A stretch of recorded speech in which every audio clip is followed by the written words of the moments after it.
The alarm screamed through Sentinel Prime like a wounded animal. Red lights flashed in every corridor, painting the metal walls in waves of crimson.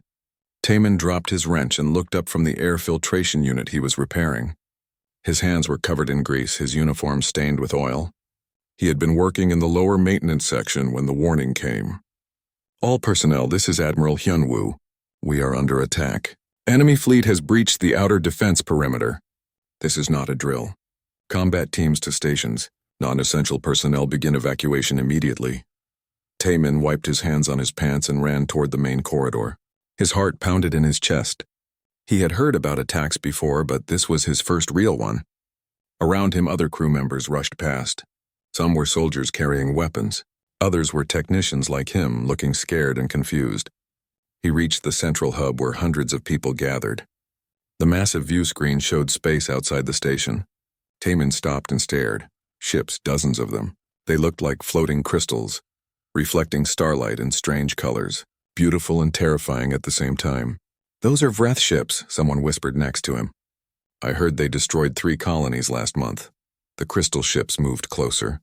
They were huge, each one larger than Sentinel Prime itself. Taman counted 47 of them. How could anyone fight against so many? Taman! A voice called his name.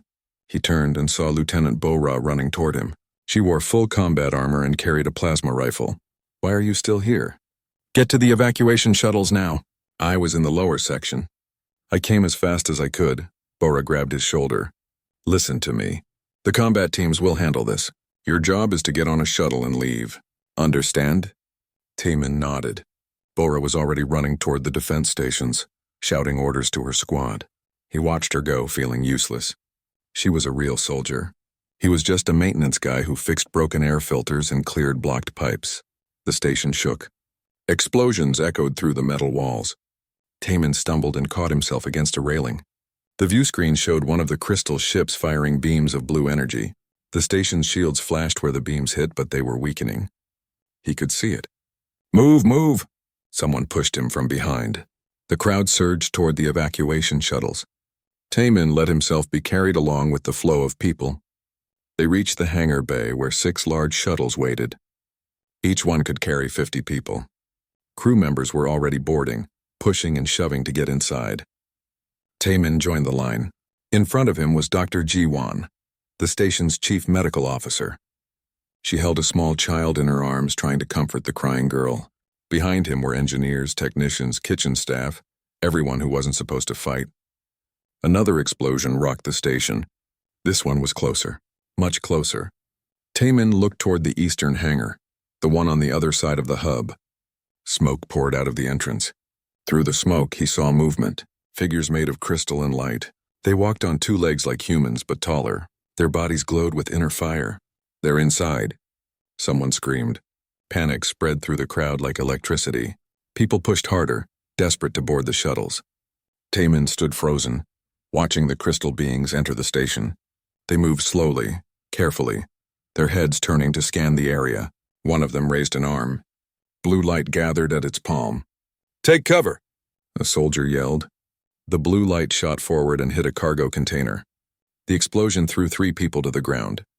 Taman felt the heat wash over him even from this distance. The crystal beings advanced, firing again and again. Each shot was precise, controlled. They were not just attacking. They were clearing a path. Bo-Ra and her combat squad returned fire. Their plasma rifles sent red bolts toward the enemies. Some shots hit, making the crystal beings stagger. But they did not fall. Their bodies absorbed the damage, cracks appearing in their surface but not breaking. Keep boarding. Admiral Hyunwoo's voice came through the speakers. Combat teams will hold them back. Civilians evacuate now. Taman finally moved. He climbed into the shuttle, squeezing into a seat between 2 frightened technicians. Through the window, he could see the battle continuing. Bo-Ra and her team were falling back step by step. More crystal beings poured through the eastern hangar. There were too many of them. The shuttle door started to close. Taman looked at the route they would take. The shuttles had to pass through the main corridor, then exit through the western hangar. But the main corridor connected to the eastern side. The crystal beings were spreading through the station. If they reached the corridor before the shuttles passed through, he stood up suddenly. Sit down, the pilot yelled. We're launching in 30 seconds. The corridor, Taman said. The eastern corridor connects to our exit path. If they get there first, they'll trap everyone. The combat teams will handle it. Sit down. Taman looked at Dr. Jiwan. She still held the child along with 2 other medical staff. Behind them sat more civilians. Kitchen workers. Data analysts. People who had no weapons, no armor. If the crystal beings blocked the corridor, these shuttles would be stuck in the hangar. Easy targets. He knew the station better than anyone. 5 years of crawling through maintenance tunnels, fixing broken systems, learning every pipe and wire. There was a service passage that ran parallel to the main corridor. It was narrow, barely big enough for one person. But it came out behind where the crystal beings would be. A flanking route. I have to go, Taman said. What? No. Sit down. But he was already moving.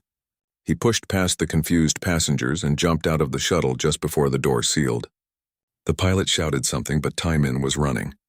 He ran away from the shuttles toward a small door marked Maintenance Access Only.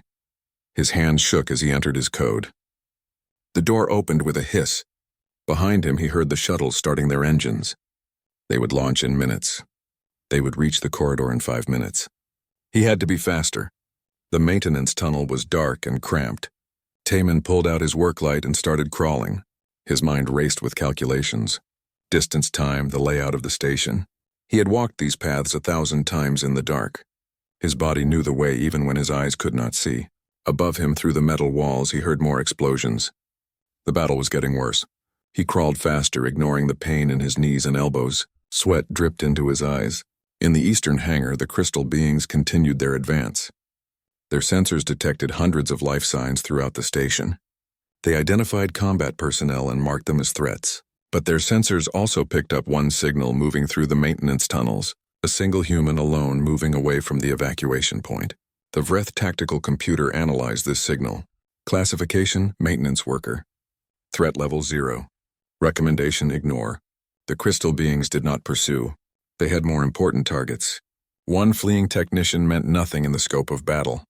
They could not know they had just made their first and greatest mistake. The man crawling through the darkness was not fleeing. He was positioning himself, and he knew this station better than they ever would. Taman reached a junction point. He could hear voices above him now, speaking in a language of chimes and vibrations.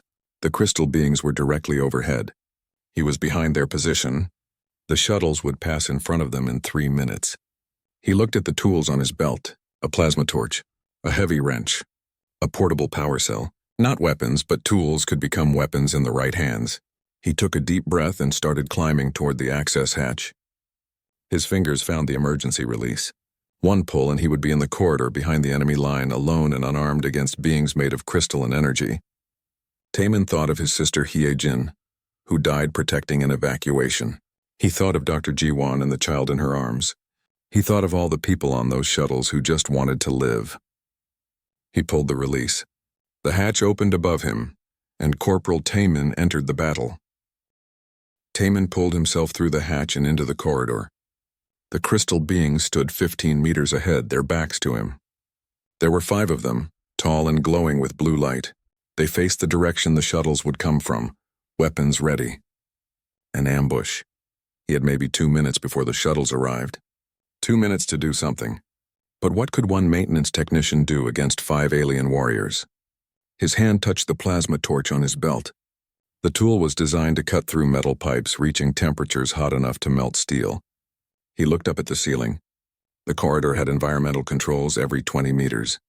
Air vents, power conduits, emergency systems. He knew them all. Taman moved silently to the wall panel. His fingers worked quickly, entering override codes he had memorized years ago. The panel opened, revealing a maze of wires and circuits. He found the atmospheric control relay and disabled the safety lock. Then he cranked the oxygen flow to maximum. The air in the corridor began to change. Richer, heavier with oxygen. The crystal beings did not notice.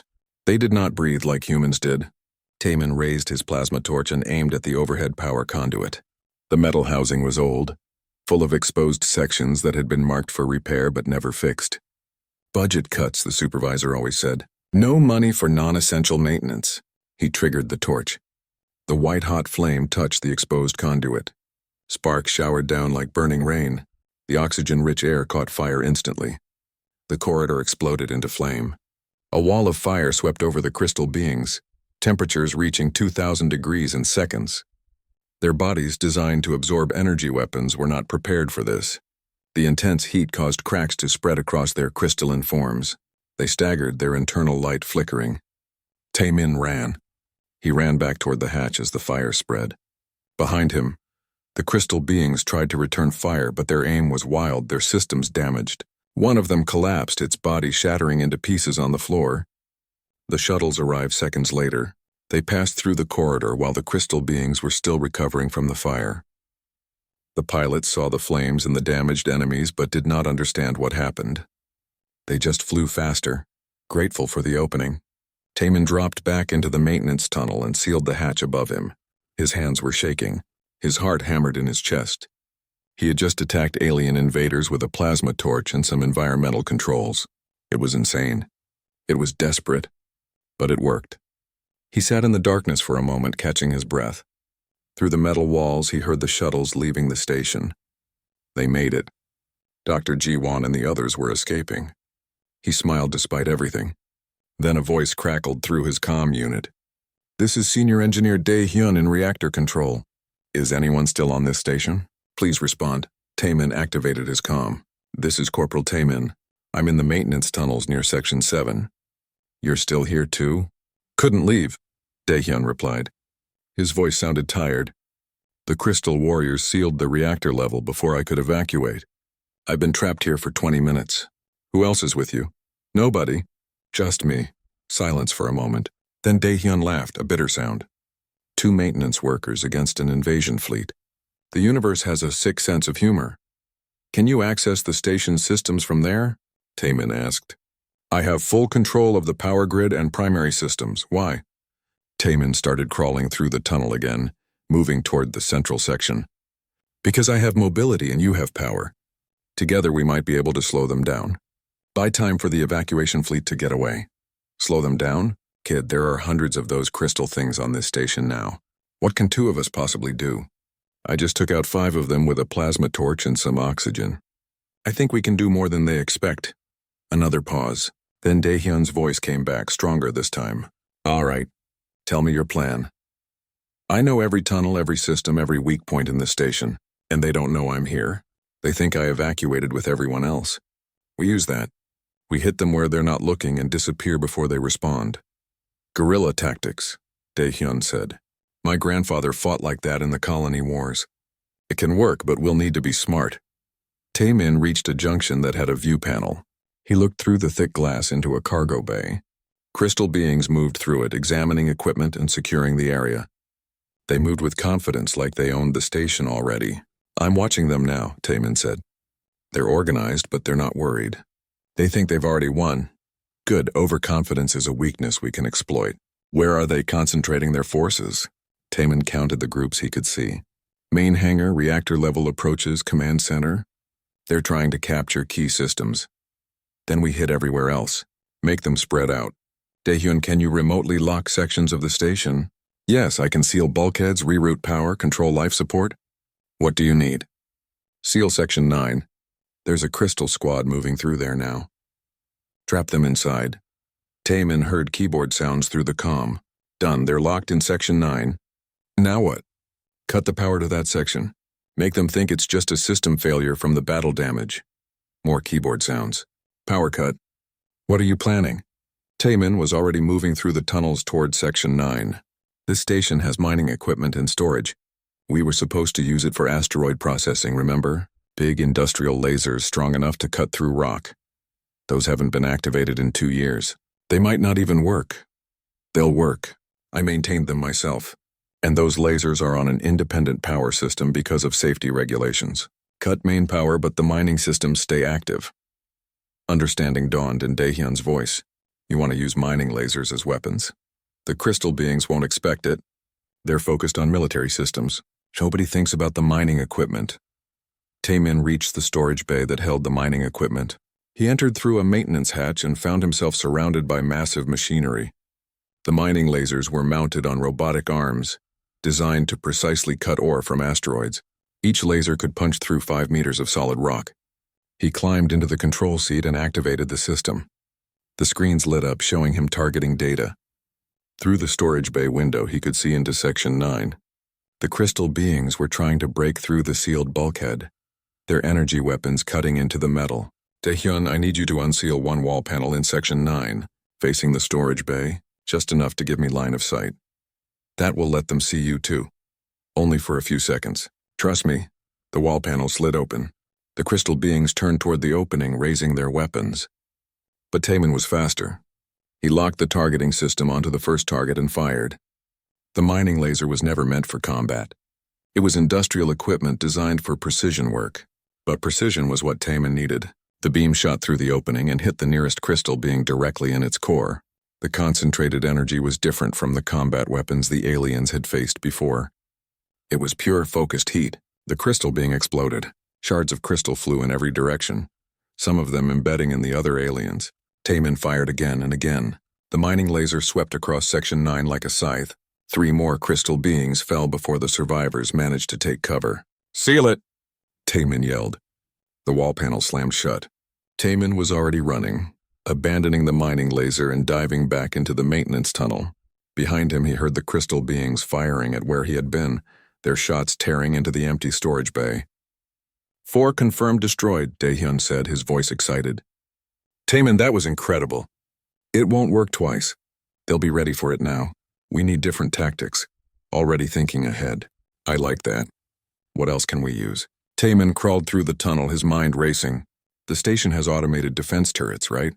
For asteroid collision prevention? Yes, but they're designed to shoot small debris. They won't hurt those crystal warriors. We don't need to hurt them. We just need to keep them moving, keep them off balance. Can you activate the turrets in random sections? Make them think we have more people fighting than we actually do? I can do that. Give me a minute to override the safety protocols. While Daehyun worked, Taemin reached a surveillance junction. He plugged his tablet into the port and accessed the station's camera feeds. Crystal beings were everywhere, moving through corridors in organized groups. But he noticed something interesting. They were avoiding the lower maintenance sections, the areas with narrow passages and low ceilings. They don't like tight spaces, Taemin said. Look at their movement patterns. They stick to the main corridors where they have room to maneuver. Makes sense. They're tall and their crystal bodies are rigid. They can't bend and squeeze like we can. Then that's where we fight them, in the places they don't want to go. Taemin studied the camera feeds more carefully. He was learning his enemy now, watching how they moved, how they communicated. They used light pulses instead of sound, their bodies flashing in complex patterns. They were coordinated, efficient, professional soldiers, but they had made a mistake. The lights went out in Section 12. Complete darkness swallowed the corridor where 6 crystal beings patrolled. Their bodies provided some light, glowing with soft blue, but it was not enough. The shadows pressed in from all sides. From the reactor control room, Daehyun watched through camera feeds that switched to infrared mode. They're confused, looking around. They don't like this. Keep the lights off, Taemin whispered.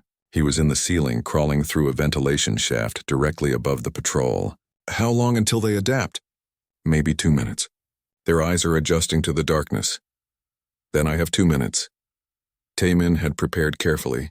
He carried a bag full of tools and improvised weapons. A magnetic clamp, heavy bolts, his plasma torch, and something specially found in the storage bay. An old sonic calibration device used for testing hull integrity. It was not a weapon, but in the right hands many things could become weapons. He positioned himself above the center of the patrol. 6 crystal beings below spread out in a defensive formation. Smart tactics, but tactics designed for fighting other soldiers, not for someone attacking from above. Taemin dropped the magnetic clamp. It fell silently through the darkness and attached itself to the nearest crystal being's back. The alien did not notice. The clamp was small, designed to hold metal pieces together during repairs. Daehyun, I need a magnetic pulse, strong as you can manage. Target Section 12. That will scramble our own systems, just for a few seconds. Do it. The pulse hit like a hammer. Every magnetic field in Section 12 went wild. The crystal beings staggered, their internal energy systems disrupted. But the real damage came from the magnetic clamp.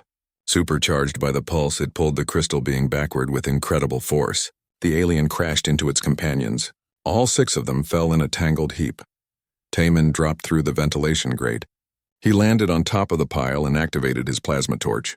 The white flame touched crystal bodies and they cracked under the intense heat. He struck at joints and cores, the weakest points he had learned to identify. 2 crystal beings shattered. A third managed to grab his leg. Its grip was like a vice crushing.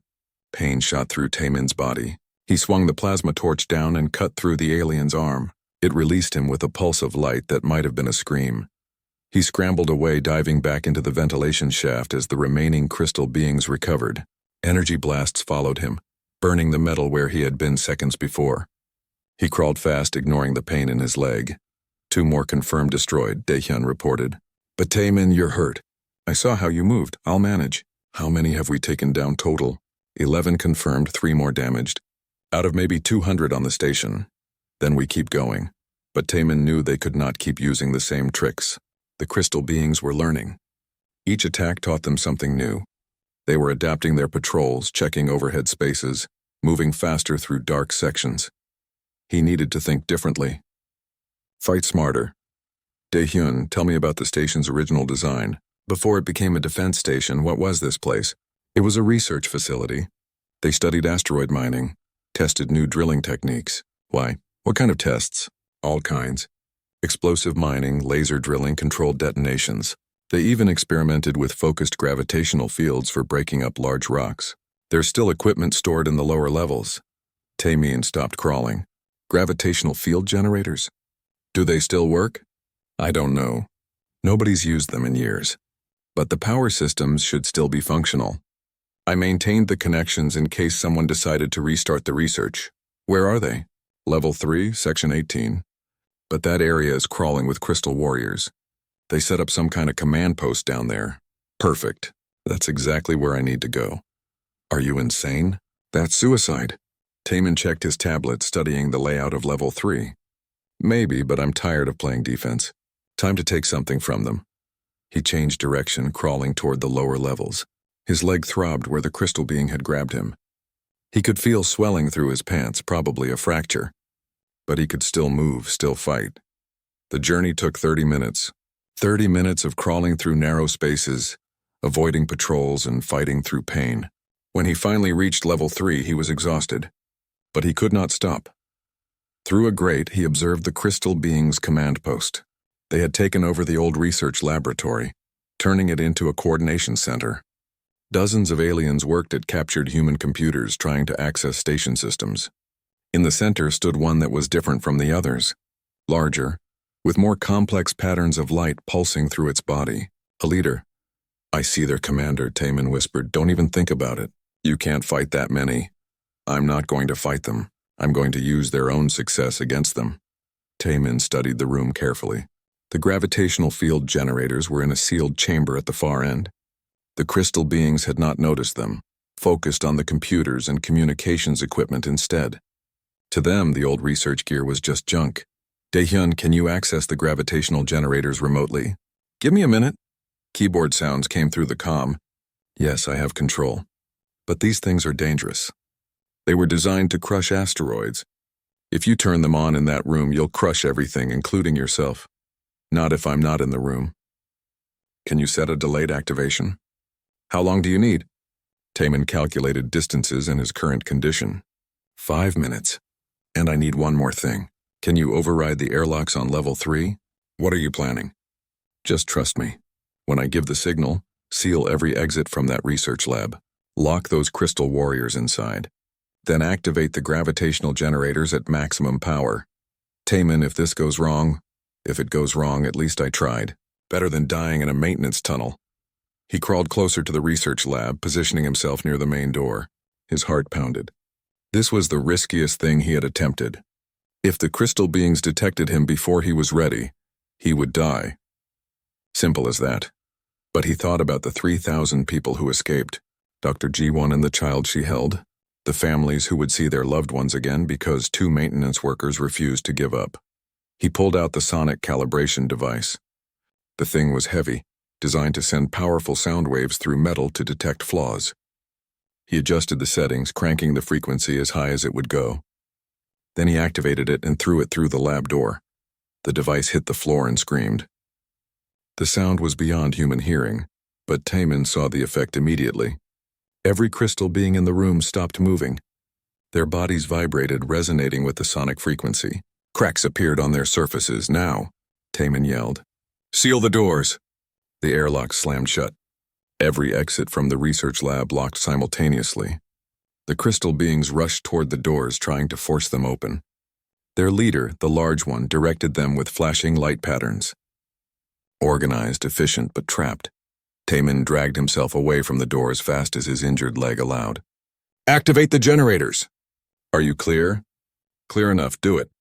The gravitational field generators came to life. The hum started low, then built to a roar. Inside the research lab, gravity suddenly increased. It felt like the floor was pulling everything down with irresistible force. The crystal beings fell, unable to stand. Their rigid bodies were not made for this. Under normal gravity, they moved gracefully. Under 5 times normal gravity, they could barely move at all. The generators ramped up. 10 times normal gravity, 20. The sound was incredible, like the station itself was groaning in pain. Cracks appeared in the walls. Warning alarms blared. Taman crawled faster, trying to get away from the area. Behind him, through the sealed doors, he heard crystal beings shattering under impossible pressure. The research lab was being turned into a crushing chamber. Shut it down, Taman yelled. Before you bring down the whole level. Daehyun cut the generators. Silence fell, broken only by alarms and the sound of debris settling. Taman lay in the corridor, gasping for breath. His legs screamed with pain. His hands were bleeding from crawling through sharp metal edges. Report, he said, scanning now. A pause. 32 crystal signatures just vanished from the lab. Confirmed destroyed, including their commander. Taman, you just wiped out their command structure. Good. Taman closed his eyes for a moment, letting relief wash over him. How many does that leave? Roughly 150 active hostiles on the station. But they're confused now. Without their commander, they're not coordinating as well. Then we hit them while they're disorganized. You need to rest. That leg won't hold much longer. I'll rest when this is over. Taman forced himself to keep moving. He could feel his body starting to fail, but he could not stop. Not yet. The crystal beings were still here, still a threat. His comm crackled with a new frequency. Not Daehyun. Someone else. Something else. The voice was like wind chimes in a storm, beautiful and alien. Human maintenance worker. We have analyzed your attacks. We understand now. You are not fleeing. You are hunting. Taman froze. They were talking to him. The crystal beings knew he existed. My designation is Nethris. I am Tracker and Eliminato. Nethris moved through Sentinel Prime like water flowing through cracks. Unlike the other crystal beings, this one was smaller, sleeker, built for speed rather than power. Its body glowed with a softer light, almost invisible in dim corridors. It was designed for one purpose, to find hidden enemies and eliminate them. Taman watched from a surveillance junction as the hunter passed 3 levels below him.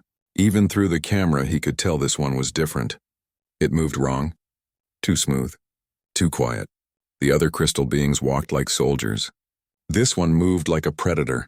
It's checking the maintenance tunnels, Daehyun reported. Looking for your entry points. How long until it finds my trail? Hard to say, but it's systematic. Checking every access point, every service shaft.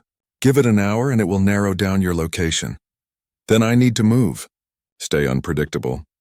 But moving was getting harder. Taman's injured leg had swollen badly. Every movement sent sharp pain through his body. He had wrapped it with torn cloth from his uniform, but that only helped a little. He needed rest, medical care, things he could not have right now. He crawled through a different tunnel, heading toward Section 4. His mind worked through options. The hunter was looking for him, but it had to follow patterns. It would check the places he had attacked from, trying to predict his next move, so he would not make a next move, not yet. He would hide and let the hunter exhaust itself searching. Taman reached a storage compartment deep in the station's core. It was a tiny space, barely large enough for one person, filled with spare parts and old equipment. He squeezed inside and sealed the hatch behind him.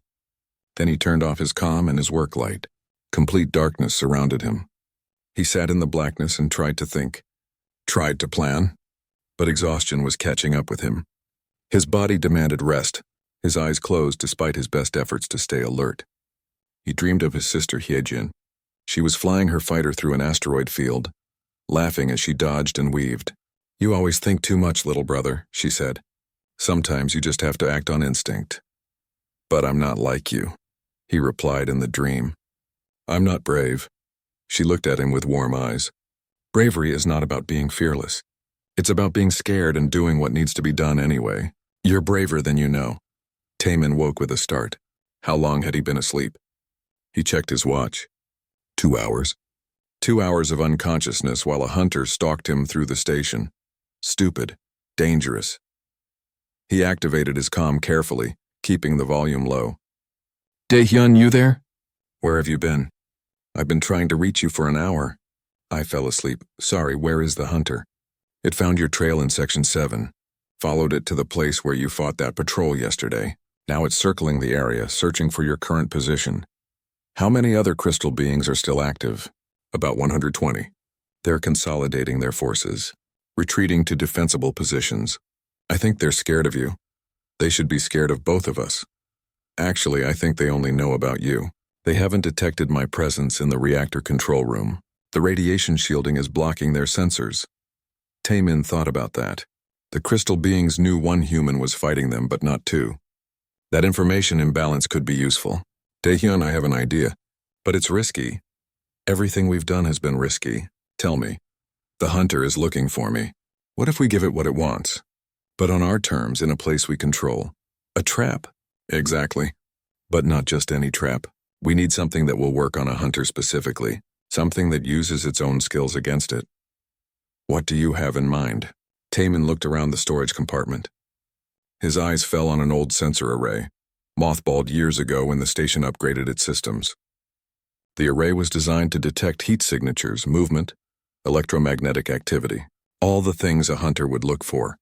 "Can you remotely activate the old sensor systems?" Taemin asked. "The ones we replaced 3 years ago?"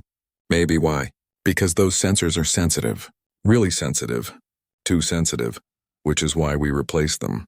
They would trigger false alarms constantly, detecting every little fluctuation. It drove everyone crazy. I remember. We had to recalibrate them twice a week. But what good does that do us? A hunter needs information. It tracks using sensors, looking for signs of its prey. What if we overload it with information? Give it so many signals that it can't tell what's real?" Daehyun was quiet for a moment, thinking. "You want to blind it with noise. Make it see you everywhere and nowhere at once. Can you do it?" "I can activate the old sensors. And I can feed false readings into them. Heat signatures, movement patterns, anything you want. But you'll need to face the hunter at some point. These sensors will only buy you time. Time is all I need. Set it up in Section 9, the area where we trapped that first patrol. I know that ground better than anywhere else." "All right. Give me 20 minutes to get the systems online." While Daehyun worked, Taemin prepared himself. He checked his remaining tools. The plasma torch was running low on fuel. He had one magnetic clamp left, a handful of bolts and small parts. Not much to fight with. He crawled out of the storage compartment and made his way towards Section 9. The journey was painful. His leg had stiffened while he slept, but he pushed through the pain, focusing on each movement, each meter of progress. Section 9 was exactly as he remembered it. Burn marks on the walls from his first attack. Debris scattered across the floor. The air still smelled like smoke and melted metal. Perfect. "Sensors are active," Daehyun reported. "I'm feeding false readings throughout the section. Heat signatures, electromagnetic pulses, movement in every corridor. The hunter should pick them up soon." "Good, now I need you to do one more thing. Activate my comm beacon. Let it broadcast my location. That's insane. You'll lead it right to you." "That's the point. I want it to come here, to this specific location where I have advantages. Taemin, even with all our tricks, this thing is designed to kill." "Are you sure about this?" "No, but I'm doing it anyway." The comm beacon activated. Its signal spread through the station like a lighthouse beam. Any sensor could pick it up. The hunter would definitely detect it. Taemin positioned himself in the center of Section 9. He stood in the open, visible, waiting. His heart pounded. Fear threatened to overwhelm him. But he thought of Hyejin's words in his dream. Bravery is not about being fearless. He waited. The hunter arrived silently. One moment the corridor was empty. The next moment, Nethris was there, standing 20 meters away. Its body glowed with soft purple light, its eyes, if they could be called eyes, fixed on Taemin with predatory focus. "You are damaged," Nethris said in its wind chime voice. "Your leg is broken. You cannot run." "I'm not planning to run." "Curious. Other humans flee when hunted. You stand and face me. Why?" "Because someone has to slow you down. Buy time for the evacuation fleet to get far away from here. The evacuation completed hours ago. Your sacrifice achieves nothing. Maybe, but I'm still going to try." Nethris tilted its head, an oddly human gesture. "We analyzed your combat records. You are listed as maintenance personnel.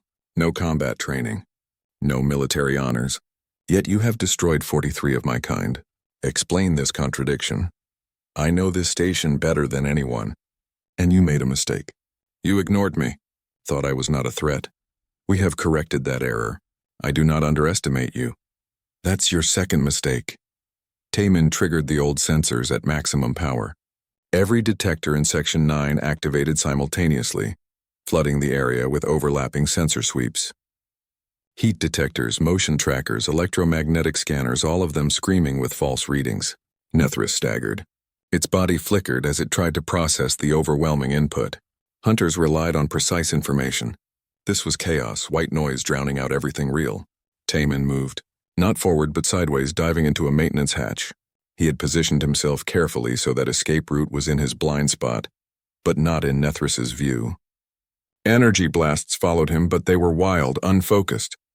The hunter was blinded by information overload, striking at shadows and false readings. "Taehyun, seal Section 9. Lock it down tight." "Done, but you're locked in there too." "I know." Taemin crawled through the maintenance tunnel, circling around behind Nethris's position.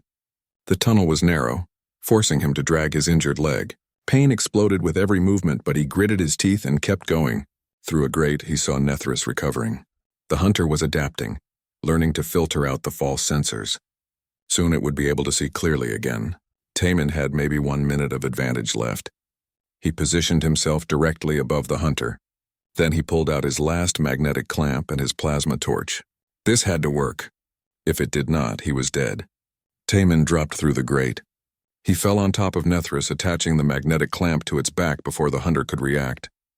Then he activated the clamp's electromagnet at full power, while simultaneously firing his plasma torch into the hunter's side.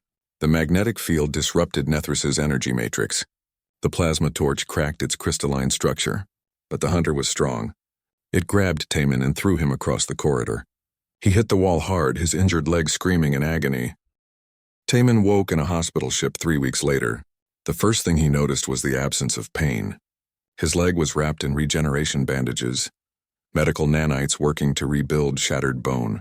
The second thing he noticed was the metal sitting on the table beside his bed. It was silver and gold, shaped like a star with Earth at its center. The Stellar Cross, humanity's highest military honor. He stared at it for a long moment, not quite believing it was real. "You're awake." Dr. Jiwon entered the room carrying a medical tablet. She smiled when she saw him looking at the medal. "They wanted to give it to you during the ceremony yesterday, but you were still unconscious. Admiral Hyunwoo left it here instead." "I don't deserve this," Taemin said. His voice was rough from disuse. "The 3,000 people you saved would disagree. So would I." Jiwon checked his vital signs, her practiced hands efficient and gentle. "Your leg is healing well. Another 2 weeks and you'll be walking again. The bone regeneration therapy is working better than expected." "What happened?" "After the station exploded, the Vreth fleet retreated. Lost nearly half their ships to Daehyun's sacrifice. They sent a communication to Earth Military Command 3 days ago. They want to negotiate a peace treaty." Taemin sat up straighter, ignoring the twinges of pain. "A treaty?" "They were winning the war. Not anymore. What you and Daehyun did changed everything. The Vreth thought humans were predictable, that we would fight in expected ways, follow standard military tactics. You showed them we don't, that we can adapt, improvise, turn anything into a weapon.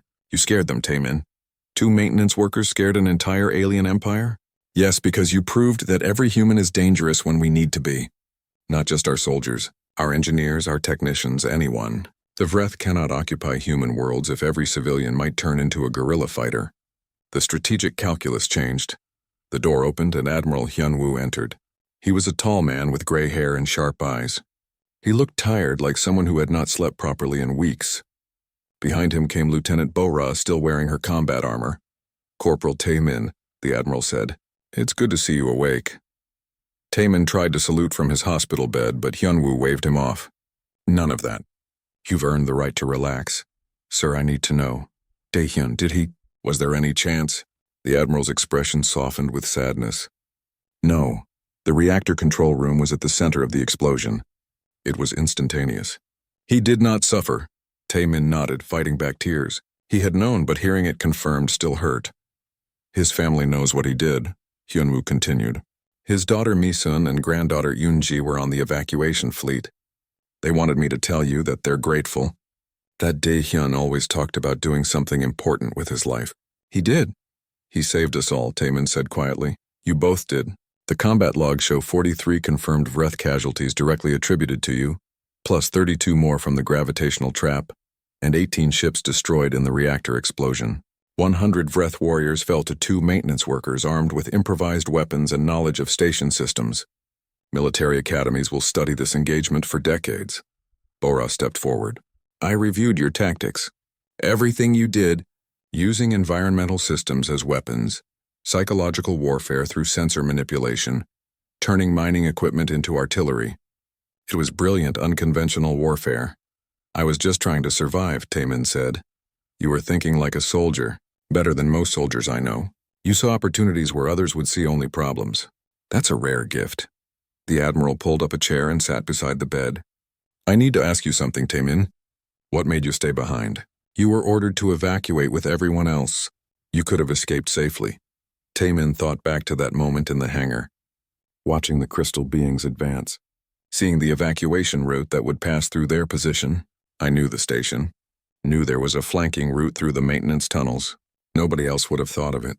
If I evacuated, those people in the shuttles would have died. Someone had to stay, but why you? You could have told a combat team about the route. There wasn't time, and besides, maintenance tunnels are my territory. I've spent 5 years crawling through them, fixing things, learning every inch. A combat team would be fighting in unfamiliar ground. For me, it was home field advantage." Hyunwoo nodded slowly. "You turned your perceived weakness into strength. The Vreth saw a maintenance worker and dismissed you. That dismissal cost them dearly. Sir, can I ask a question? How did you know to come back?" The Admiral's message said everyone was evacuated. "Dr. Ji-won," Hyunwoo said simply. "She insisted someone was still fighting on the station. Said the Vreth were too confused, too disrupted for it to be just system failures. She convinced me to send a reconnaissance team. When we picked up your comm beacon and saw what you were doing, I authorized a full rescue mission." Ji-won smiled. "I knew you would not give up. You're too stubborn for that." "The rescue came at great risk," the Admiral added. "We lost 2 shuttles and 6 Marines breaking through the Vreth perimeter. But it was worth it. Heroes are rare. We could not leave you behind. I'm not a hero. Dae-hyun was the real hero. He gave everything. You both were heroes. Different kinds, but equally important. Dae-hyun made the ultimate sacrifice. You survived to tell the story."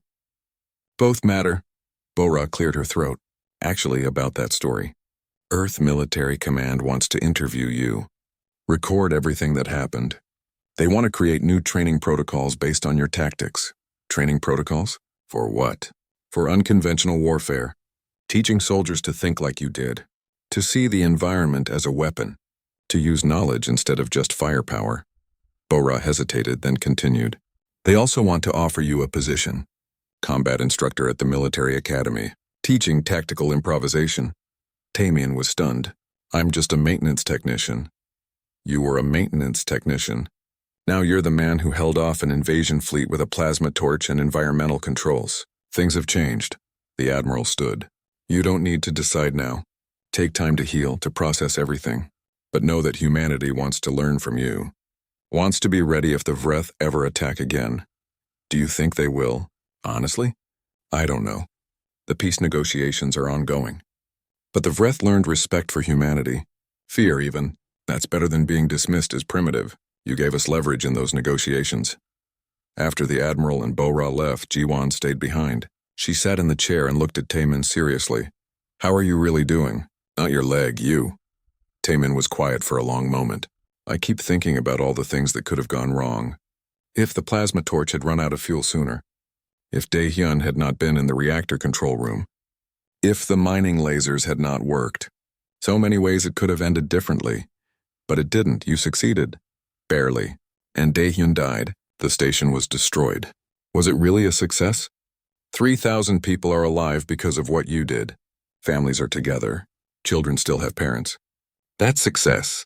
The cost was high, yes. War always has costs. But you minimize those costs through courage and intelligence. I was terrified the entire time. Good. Fear keeps you smart. Makes you careful. Anyone who isn't afraid in combat is either lying or insane. Ji-won smiled gently. You know what impressed me most? When you pushed me into that escape pod, you had every excuse to leave. Nobody would have blamed you. But you stayed because you knew someone had to. My sister would have done the same. Tell me about her. Taemin talked about Hyejin, about how she inspired him to join the military, about her death covering an evacuation at Titan's Gate, about how he always felt he could never measure up to her legacy. She was a pilot, Taemin said, fighting in space, protecting people from above. I washed out of pilot training, ended up fixing air filters. I thought I was a failure. You protected people too, just from a different position. Your sister would be proud of you. You think so? I know so. Because what you did required different courage than flying a fighter. She had training, weapons, backup. You had none of those things. Just determination and creativity. That's harder. Over the following days, more people visited. Marines who were part of the rescue team, thanking him for being worth the risk. Engineers who wanted to learn his improvised tactics. Even some of the children from the evacuation drawing pictures of the hero who saved us. One visitor surprised him more than others. A woman in her 50s with kind eyes and a young girl holding her hand. Corporal Taemin, the woman said. I'm Misun, Dae-hyun's daughter. This is Yoonji, his granddaughter. Taemin struggled to sit up properly. Ma'am, I'm so sorry about your father. He was brave beyond words, I know. And I wanted to thank you for being with him at the end, for fighting alongside him. He was alone on that station for so long, but then you were there. You gave him purpose in his final hours. The little girl, Yoonji, stepped forward and placed something on Taemin's bed. It was a small crystal. One of the Vreth shards recovered from the battle. Grandpa was a hero, she said. Like you. I'm not a hero. Your grandfather was. You're both heroes, Misun said firmly. And I want Yoonji to remember that heroes come in all forms.